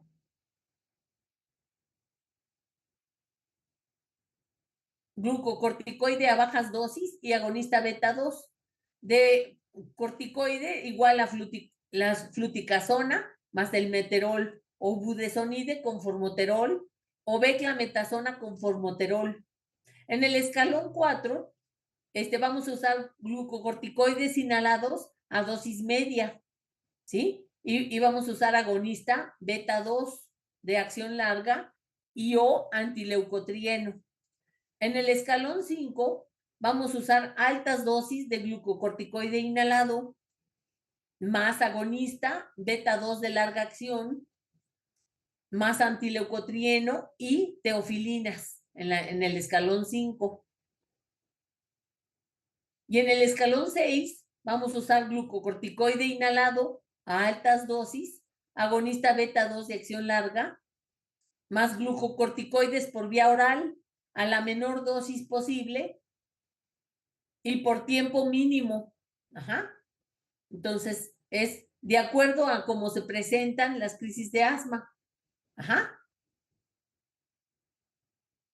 Bueno, entonces aquí tendríamos pues un cuadro, resumen de el asma bronquial. Ajá. Los síntomas, el cuadro clínico, laboratorio, las complicaciones, ¿verdad? Como el cor pulmonale, la insuficiencia respiratoria aguda y el síncope tusivo, ¿verdad? Y neumotórax. Y las complicaciones, los tipos de asma. Ajá. Y bueno, entonces pasamos a lo que sería el EPOC, que sería la disminución del flujo de aire del flujo aéreo por asma, por bronquitis crónica o por enfisema pulmonar. Se define a la bronquitis crónica, así está, esta es la definición de la OMS. La bronquitis crónica, yo tenía mi maestro de neumología, el doctor Révora. Les vamos a mandar unos apuntes del doctor Révora desde biología del aparato respiratorio, con mucho gusto. El doctor Révora, mi maestro, decía que quien fuma puede tener dos tipos de premios, ¿verdad? Uno que es el premio gordo o premio mayor, que sería el cáncer broncogénico, que mata a corto plazo, por eso es el premio gordo, y otro que sería el enfisema pulmonar, que era como el reintegro, ¿verdad? En la lotería. Entonces, es el que va muriendo poco a poco. Entonces, bueno, la bronquitis crónica se define como tos productiva diaria que dura 3 meses. Los meses se abrevian así, por ejemplo, 1/12, ¿sí? 12 meses. Por ejemplo, 4/12 quiere decir 4 meses. Así se abrevia. Entonces, es una tos productiva que se presenta a diario por 3 meses y que se presenta durante 2 años seguidos y que no tiene causas específicas. Esa es la definición de bronquitis crónica. Como ven ustedes, es una definición clínica que se obtiene por interrogatorio del paciente. El enfisema pulmonar es la destrucción del parénquima pulmonar, ¿sí? Ese alveolo que era de este tamaño y con el paso de los días se hizo edema y este bronquio tratando de sacar ese aire, cada vez fue haciéndose más grande hasta que pierde tamaño y se rompe, ¿verdad? Y queda roto. Y se puede juntar con otro vecino y da lo que se llama la bula enfisematosa. Y el tórax es un tórax, pues en tonel. Así se conoce como tórax en tonel. Ahorita vamos a ver algunos ejemplos. Entonces, aquí va a haber una destrucción del parénquima sin restauración elástica, con un agrandamiento anormal y permanente del bronquiolo terminal por destrucción alveolar. Entonces, como ven ustedes, bueno, pues en obviamente hay cambios histopatológicos, igual que en ¿verdad? El diagnóstico de enfisema es una pregunta de examen profesional, se hace por biopsia, ¿sí? Por biopsia de pulmón, porque hay que ver la imagen anormal. Y el asma bronquial, ya decíamos que es una enfermedad inflamatoria con limitación reversible del flujo aéreo. La limitación del flujo aéreo va a ser una disminución del 80% de este volumen expiratorio forzado en el primer segundo y se hace por espirometría. No sé si tengan duda o pregunta. ¿No? Bueno, aquí tenemos las alteraciones del intercambio gaseoso. Esto sería lo normal. Una buena distribución del aire y una buena recambio de oxígeno y dióxido de carbono. Uno entra y el otro sale. En la bronquitis tenemos que el bronquio está lleno de moco. Entonces, no se puede llevar a cabo este intercambio de oxígeno y de sangre, y de gases, y solamente en otros alveolos, ¿verdad? Entonces, relativamente está bien oxigenada. Y esto es en el enfisema. Y en la bronquitis, en el enfisema está roto, ¿sí? Decíamos que hay destrucción del parénquima. Y en la bronquitis está lleno de moco, entonces hay partes que está deoxigenada y aquí la sangre está deoxigenada, ¿sí? O sea, no está oxigenada adecuadamente. Entonces tenemos que la bronquitis crónica también se le conoce como el soplador azul. Ahí está hermosísimo este dibujo, fíjense. Véanlo, es una dragona o un dragón, quién sabe qué sea, pero parece dragona. Tiene su tanque de oxígeno, tiene sus puntas nasales de oxígeno y tiene su pipa, para que vean ustedes, ¿verdad? Entonces, el paciente bronquítico crónico o soplador azul va a tener cianosis, tiene hipoxemia, tiene hipercapnia, o sea, tiene una insuficiencia respiratoria mixta, hipoxemia e hipercapnia, dando una acidosis respiratoria crónica. Ajá. Va a haber edema, taquipnea, y es frecuente en fumadores, es más frecuente en mujeres. Ajá. Hay cardiomegalia, se usan los músculos accesorios de la respiración. Y en el enfisema pulmonar, es el soplador rosado. Ajá.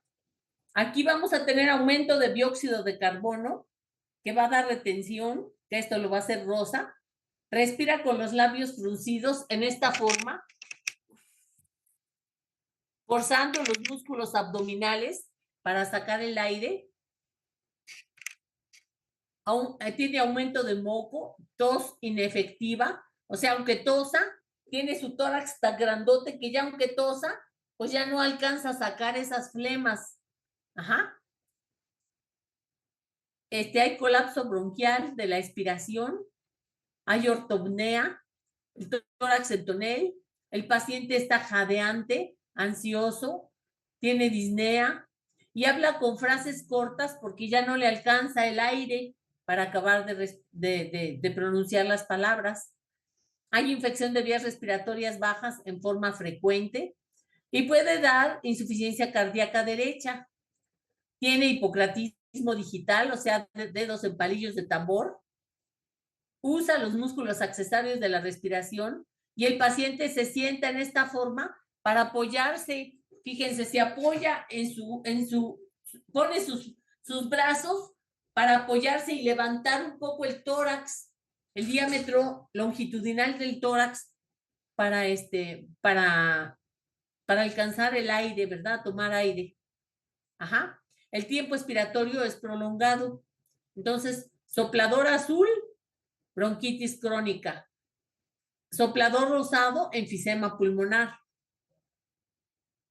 Entonces, bueno, aquí tenemos un mapita de lo que es el EPOC o la EPOC, ¿verdad? Que es el enfisema, la bronquitis crónica, la etiología, ¿verdad? El principal es el humo del tabaco.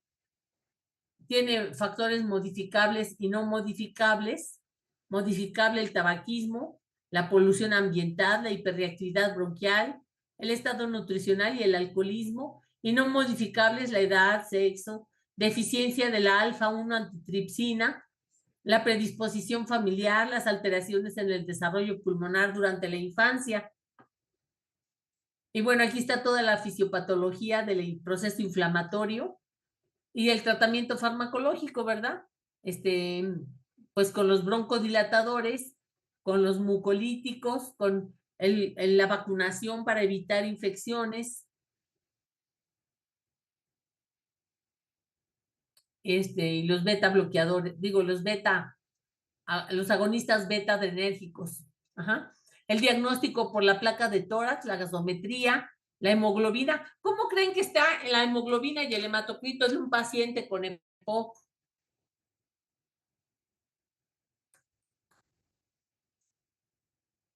¿Aumentado?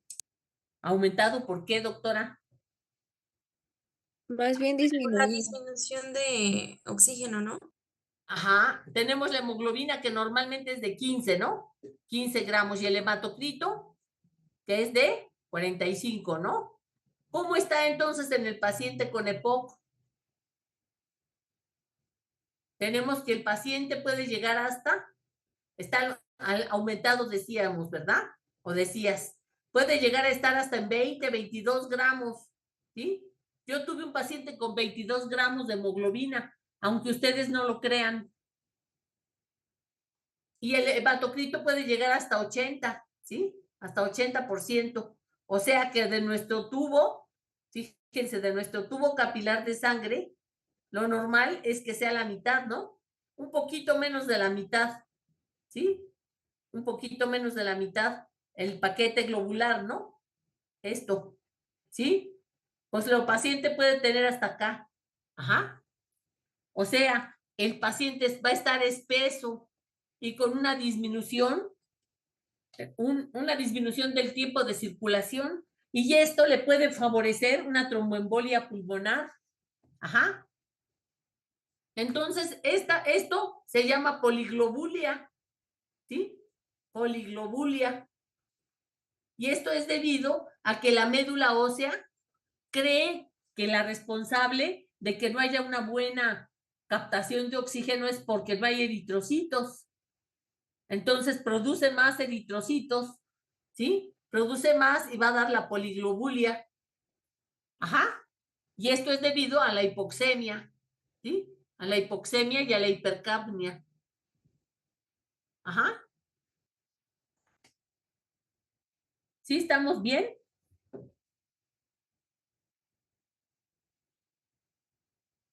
A veces Esperemos que sí, por esperemos esta que sí, doctor. poliglobulia tenemos que darle al paciente ácido acetil salicílico o clopidogrel como antiagregante plaquetario para disminuir la tendencia a hacer trombosis.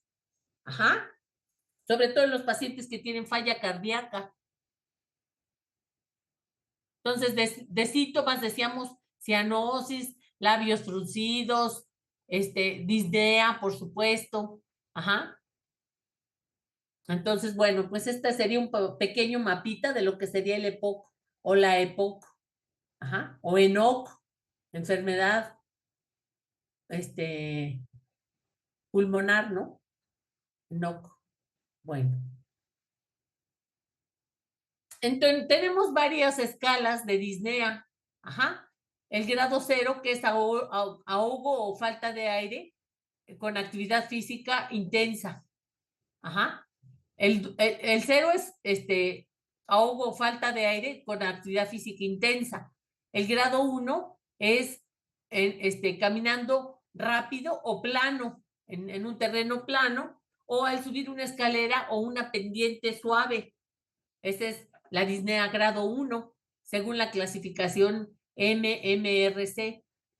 Tenemos grado 2, que es al caminar en plano, más despacio que la otra persona de la misma edad, o debe detenerse por disnea al caminar a su propio paso, ajá, en lo plano.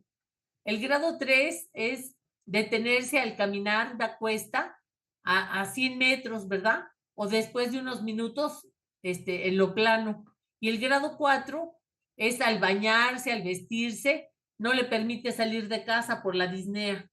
Ajá. Y aquí tenemos la estratificación de la gravedad. La disnea, ¿verdad? Cuando es de 0 a 2, o sea, de estos escala,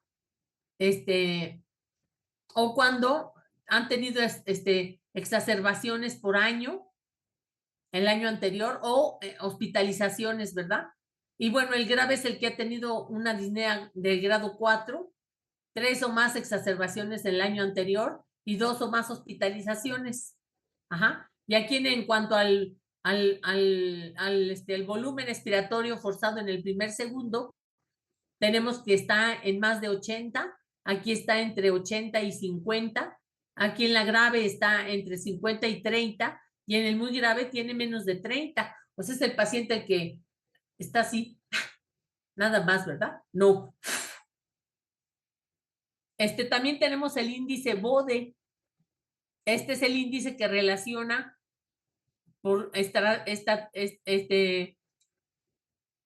tiene grados del 1 al 3 y relaciona el índice de masa corporal, el flujo expiratorio forzado en el primer segundo, la disnea y los metros. Ajá. Y bueno, aquí tenemos una puntuación acerca de la mortalidad al año, ¿verdad? De acuerdo con estos puntos. bueno, pues el que tiene de 7 a 10, pues tiene un 80% para el año, ¿verdad? De mortalidad, y van hasta el 20. Entonces, no sé si alguien quisiera hacernos favor de leer esta pausa clínica.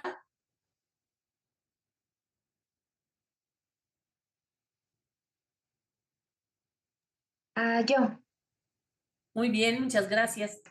femenino de 62 años con antecedentes de tabaquismo, 15 cigarros al día por 40 años, consulta por disnea y tos productiva de 3 meses de evolución. Después de efectos, Después se Después la exploración física, en la exploración física, después de hacerle su exploración física, se diagnostica EPOC. EPOC, coincidente con su agudización. Se le prescribe mezcla de beta agonista, salbutamol y del anticolinérgico bromuro de ipratropio para relajar los bronquios y aumentar el flujo de aire. En su caso, no recibió un corticoide como propionato de fluticasona, porque su enfermedad actual es leve y se estabiliza con el tratamiento combinado. En el futuro, a medida que la enfermedad progrese, se puede añadir un corticoide y tal vez tenga que recibir oxígeno. Se le aconseja que se vacune contra influenza y neumonía para evitar un agravamiento de su EPOC. Muy bien, muchas gracias. Tienes voz de locutora, doctora. De locutora así de televisión, así, una voz muy, muy bonita, muy modulada y todo. Muchas felicidades. Sí. Pues Lo como, vamos a ocupar a fin de curso. ajá, sí. Como ven ustedes, bueno, pues es una paciente, como hay muchas, podríamos decir que es una fumadora, una bronquítica crónica, ¿verdad? Porque es fumadora. Fue fumadora por 40 años, 15 cigarros por día. Y bueno, pues ya tiene 3 meses. Esto nos está hablando, pues, de una posible bronquitis crónica, ¿no? Posible bronquitis que es la que tiene tos por 3 meses, por 2 años seguidos, ¿verdad? Sin embargo, bueno, pues habría que hacerle más,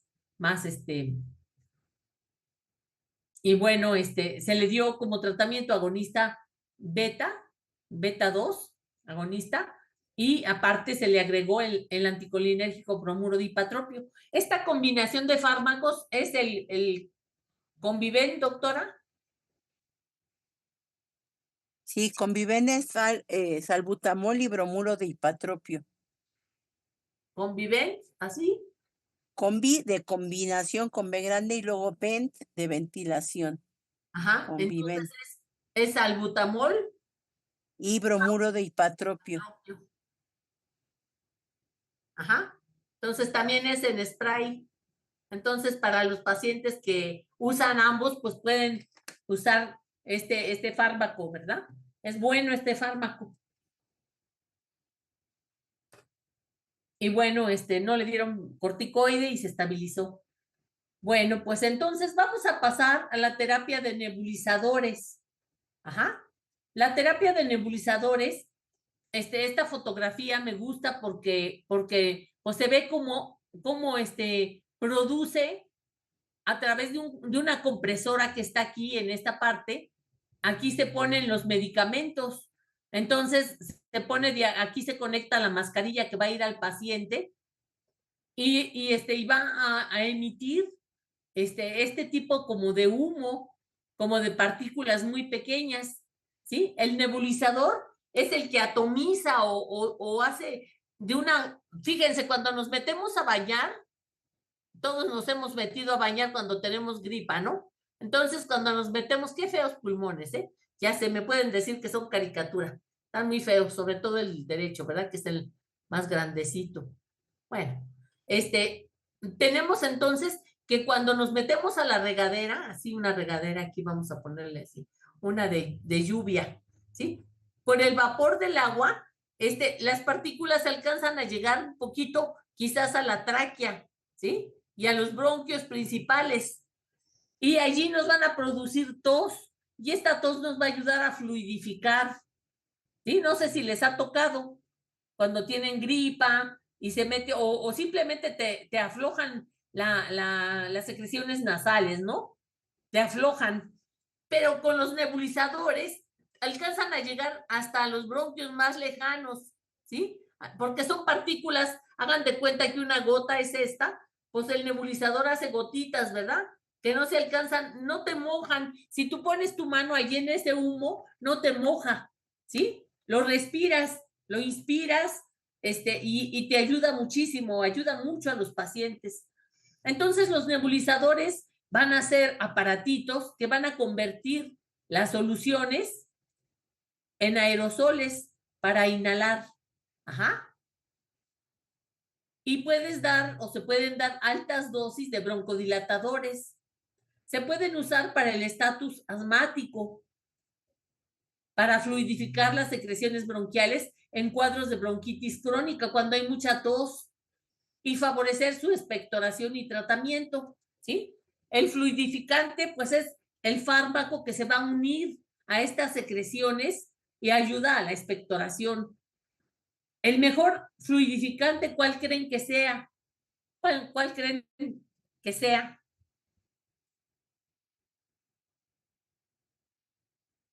El agua. El agua, exacto. Tomar suficiente cantidad de agua, ¿verdad? Cuando uno tiene gripa, pues estás perdiendo agua con la rinorrea, con la tos, con la inflamación, ¿verdad? Entonces hay que reponer esa cantidad de agua y pues qué mejor que tomando líquidos, ¿verdad? Entonces aquí pues va a ser inhalado esta agüita, estas partículas de agua para ayudar a que se mezclen con las secreciones y se puedan toser o expectorar o aspirar en el caso del que el paciente esté inconsciente, ¿sí? Se aspira con un aspirador para que sean más fácilmente, pues ahora sí que expectoradas, ¿verdad? También sirven para poner fármacos, ajá, fármacos directos, ajá, que van a dar más concentración in situ, ¿sí? In situ quiere decir más cantidad a nivel alveolar o bronquial. Alveolar no hay, pero sí bronquial, ¿verdad? Con menos efectos sistémicos. Se deposita menos de un 15% en la mucosa bronquial. Ya hay inhaladores de dosis fija, aerosoles activados por la inspiración y de polvo inhalados con la inspiración. Estos que vienen, con los que vienen en el salbutamol, ¿verdad? Al hacer así, lanzan la dosificación. El tamaño de la partícula es menor de 1 milimicra, que va a llegar a los alveolos, ¿verdad?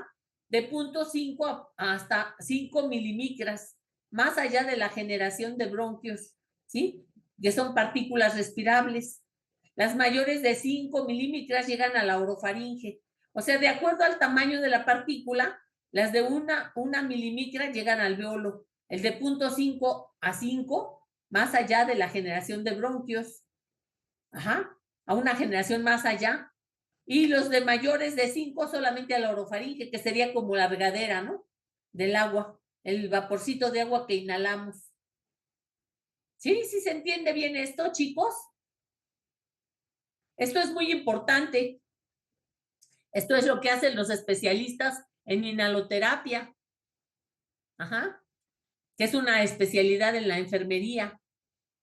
Bueno, entonces fíjense, esta tablita la hicimos entre la doctora Reyes y yo. Tenemos como signo sibilancias o estertores. O cuando hay alergia e inflamación. Ajá, por ejemplo, en un asmático. Cuando hay edema, que hay estertores, o cuando hay secreciones, ¿verdad? Secreciones. Entonces tenemos qué efecto deseamos. Cuando hay sibilancias, pues quiero broncodilatar.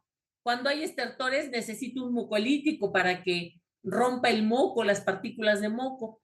En alergia o inflamación voy a usar corticoide, ¿sí? En el asma bronquial, por ejemplo.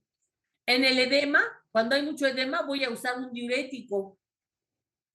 Y en las secreciones voy a usar fluidificante. Entonces, el fármaco que voy a usar en sibilancia es salbutamol, pero en ampolleta. ¿Sí? Es ampolleta y es exclusivamente para uso con nebulizador. ¿Sí? No es tan costoso. Sí tiene costo, pero no es tan costoso. Creo que la caja tiene 5 ampolletas, doctora Reyes. Tiene 5 y de 10 ampolletas. Ah, Y son de 2 mililitros las ampolletas. De 2 mililitros, Ajá. sí. Entonces, para usar, para el nebulizador, no son para uso endovenoso, ni intramuscular, ni ningún otro, ¿eh? Es únicamente para el nebulizador, ¿sí? Se puede usar medio mililitro. Aquí le pusimos, esta es la cantidad por cada nebulización del día. Entonces se pueden poner 3 o 4 nebulizaciones al día. Ajá. Después de cada nebulización hay que limpiar perfectamente bien el aparatito, ¿verdad? La mascarilla, los tubos y el depósito del medicamento. Obviamente lo demás no, porque pues es eléctrico, ¿verdad?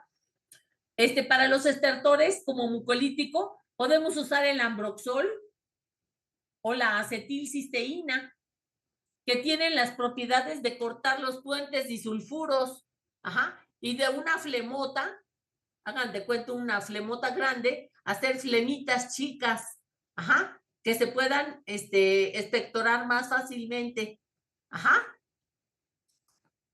Tienen efecto mucolítico. Y también se usa 0.5 mililitros de Ambroxol o de acetilcisteína. Luego, para la alergia usamos el corticoide, la dexametasona, que también se usa en ampolleta, 0.5 de mililitro. Para el edema, cuando hay muchísima flema, muchísimas secreciones, usamos furosemide en ampolleta, ese sí del que se usa en IV o IM, 0.5 mililitros. Y para las secreciones usamos como fluidificante el agua bidestilada. Y de aquí, esto es la mayor proporción de agua para este depósito, le usamos de 2 a 3 mililitros. Entonces podemos tomar una ampolleta y cogemos 5 mililitros de salbutamol, con otra jeringa 5 mililitros de acetilcisteína, con otra la dexametasona 5 mililitros de cada uno, ¿verdad? 0.5. Y para la siguiente, pues seguimos usando la ampolleta, ¿verdad? O la ponemos la jeringa y la tapamos y la podemos seguir ocupando, ¿sí? Para llenar nuestro nebulizador. ¿Sí se entiende? Esto es una chulada. Antes, hace a lo mejor unos 15 años, los especialistas eran enfermeros o enfermeras que se preparaban o se entrenaban para hacer esta asistencia respiratoria. Tenía uno que llamar al asistente en la ventilación para que pudiera manejar como esto, y eran en los hospitales, bueno, ahí sigue habiendo como departamentos especiales para que el paciente vaya y se haga sus nebulizaciones allí. En la medicina privada costaba de 1,000 a 1,500 pesos cada sesión de nebulización, ¿no? Hoy día, pues es lo que nos cuesta un aparatito, ¿no? Ya hay nebulizadores muy económicos, entonces se recomienda que el paciente que es asmático o con EPOC, pues tenga su nebulizador y saber qué aplicarle y qué ponerle. Esto ayuda, es de lo que más ayuda para cuando hay problemas respiratorios, pues de moderados, leves, ¿no? Gripas, mucha congestión, bronquitis, y siempre nos vamos a guiar en los síntomas. El salbutamol, tomando en cuenta pues que es el agonista adrenérgico que va a tener efectos. Si no hay sibilancias, ¿para qué le ponemos broncodilatador? No lo ponemos, ¿no? Si nomás es lo que hay congestión, una mucosidad muy espesa, difícil de expectorar, bueno, pues igual y solamente agua con Ambroxol, por ejemplo, ¿no? Pero si hay, ya es paciente asmático o ya es paciente que tiene mucha inflamación, bueno, pues podemos ponerle corticoide. O sea, de acuerdo a la sintomatología que tenga nuestro paciente, va a ser lo que vamos a poner en el micronebulizador. Incluso en casos de que es un paciente solo con una gripa y un poquito congestionado, incluso se podrían hacer de pura agua, ¿no? Pura micronebulización, y esto tiene una mejoría clínica significativa. Entonces, aprenderlas a hacer, tener el nebulizador y saber qué hacer, ayuda mucho a los pacientes.